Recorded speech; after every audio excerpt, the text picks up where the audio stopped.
संपूर्ण राज्यभरात सध्या तुकाराम मुंढे यांचा बालवाला आहे, कारण तुकाराम मुंढे यांच्या कारवाईने सर्वच व्यापारी धास्तावलेले आहेत। तर वसईमध्ये सध्या बनावट एफडीए अधिकाऱ्यांचा चांगला सुळसुळाट सुटलेला आहे।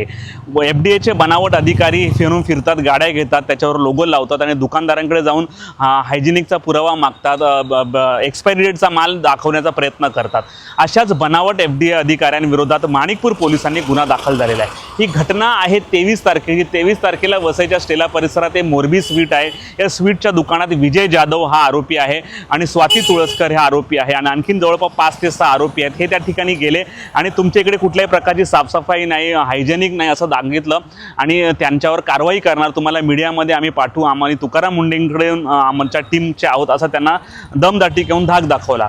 24 तारखेला त्यांनी विजय जाधव यांनी यांच्या एव्हर्शनमध्ये ऑफिस आहे त्या ठिकाणी बोलवलं आणि 12 लाखांची खंडणी मागितली। 12 लाख नसेल देत तर 11 लाख रुपये द्या असं सांगितलं आणि शेवटी 6 लाखांवर यांची सेटलमेंट झाली आणि टप्प्याटप्प्याने पैसे देण्यात सांगितले।